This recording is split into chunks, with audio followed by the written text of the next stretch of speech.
Assunto polêmico. O Ministério da Justiça determinou cautelarmente proibir a exibição do filme Como se tornar o pior aluno da escola devido à cena associada à pedofilia. Acompanhe com Carolina Abelin. O filme Como se tornar o pior aluno da escola, dirigido por Fabrício Bittari, inspirado no livro do humorista Danilo Gentili, conta as aventuras de dois adolescentes que não conseguem cumprir as regras de uma escola. Uma das cenas mostra um personagem, interpretado por Fábio Porchat, que assedia sexualmente os garotos. O homem pede que os alunos parem de discutir e, para não serem prejudicados no colégio, o masturbem. O despacho do Ministério da Justiça determina a suspensão imediata da disponibilização do filme nas plataformas em que ele está ofertado, tendo em vista a necessária proteção à criança e ao adolescente. O texto fala ainda em multa diária no valor de R$50 mil, caso a determinação não seja cumprida. Em 2017, o filme havia sido liberado com a classificação indicativa de 14 anos. Em entrevista ao programa Morning Show, Danilo Gentili rebateu críticas de políticos ao filme. E aí, quando a fumaça baixa, as pessoas assistem o filme e vê que é mentira, que não tem apologia, começa um malabarismo. Não é apologia, mas o quê? Se ele passou pelo crivo do governo. Então eu vejo um malabarismo quando você diz que você viu, você confessa que não é apologia, ou seja, confessa que não é crime, ou seja, confessa que não tem motivo para o filme ser censurado, confessa que a classificação etária que não é para criança está certa, porque é para maior de 14, mas precisa ter o mais para justificar o linchamento que foi feito pelo gabinete do ódio nesse domingo, nessa segunda-feira. Então, é o que a gente dizia, não existe razão para militância, só existe um alvo a ser destruído. Gentili também se manifestou nas redes sociais. Em um post, diz que o maior orgulho que tem na carreira é conseguir desagradar com a mesma intensidade tanto petista quanto bolsonarista.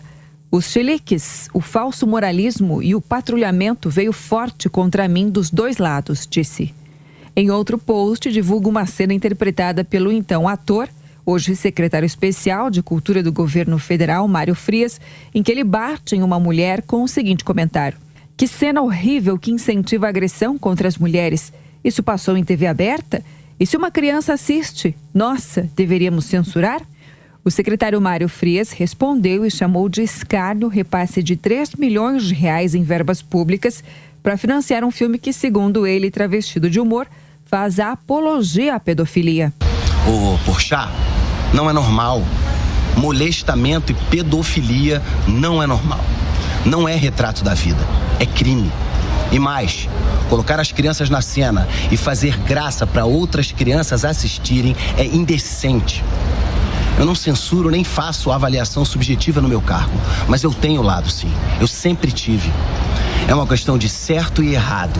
E o certo é proteger as crianças e nosso futuro. A comunicação da Globo classificou em nota a decisão como censura e disse que ofende o princípio da liberdade de expressão, que é inconstitucional e não pode ser cumprida. Há muitas dimensões a serem analisadas aqui. Em primeiro lugar, é um escárnio porque é uma censura retroativa. Esse filme está no ar desde 2017. Aliás, foi divulgado por muitos bolsonaristas. O deputado Marco Feliciano postou uma foto ao lado de um pôster, um cartaz que anunciava o filme. Outros bolsonaristas, a própria deputada Carla Zambelli, aliás, apoiadores de Danilo Gentili, que agora viraram as costas, porque a partir do momento que alguém passa a criticar o governo, obviamente, se torna persona não grata. E aí você teve, como o próprio Danilo Gentili descreveu aqui em entrevista à Jovem Pan, um ataque do gabinete do ódio, que é sempre uma ação muito coordenada e muito articulada nas redes sociais, a uma cena específica desse filme, que eu nem vou entrar no mérito de má qualidade, mas é uma comédia que já está no ar há 5 anos e não é competência do Ministério da Justiça.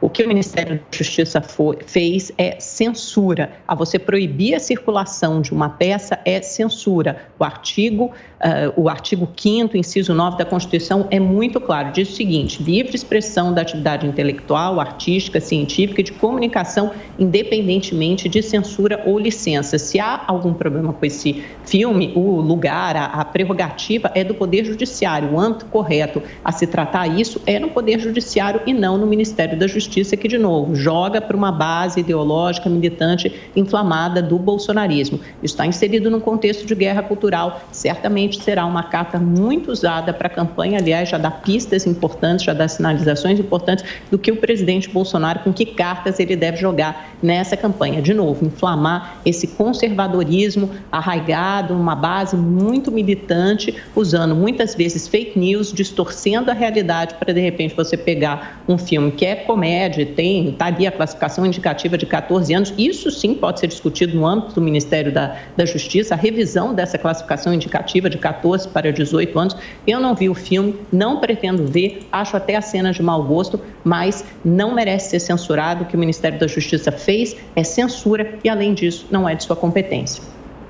Ora, eu não sabia direito nem quem era Danilo Gentili, nunca apoiei, não tenho nada a ver com isso e digo mais, não assisti esse filme, não assistiria esse filme naturalmente, mas fui assistir a cena, depois que eu participei aqui do programa do Morning Show, que falaram desse caso, eu fui lá assistir. E a cena realmente é vergonhosa, né? É uma ofensa realmente às crianças, o professor virar para o aluno numa cena e dizer, eu libero vocês, vocês me masturbam aqui. Não é bem essa palavra que ele usa, mas é uma coisa muito feia realmente. E eu, como não sou favorável à censura, acho que isso deve ser explicitado. Não sei qual foi a fundamentação do Ministério da Justiça para utilizar, creio eu, que a inadequação da classificação, que é evidente que é inadequado, mas acho que nós estamos vivendo, infelizmente, os maus exemplos dessas matérias com relação às crianças. E depois a gente reclama, a sociedade reclama com razão, que as crianças estão tendo sexualidade, uma série de outras coisas antecipadas. Não é à toa. Essas matérias, esse tipo de filme, discussões desse tipo acabam gerando nas crianças, né, uma sexualidade muito antecipada, o que é ruim. Isso é muito ruim para a nossa sociedade. É preciso ter uma outra postura, que isso sirva de exemplo justamente para que a sociedade, a classe artística, aqueles que produzem conteúdo, reflitam se nós não estamos trazendo as crianças para uma sexualidade, para um tipo de discussão, inclusive outras, que estão sendo traçadas por aí, que prejudicam a sociedade como um todo.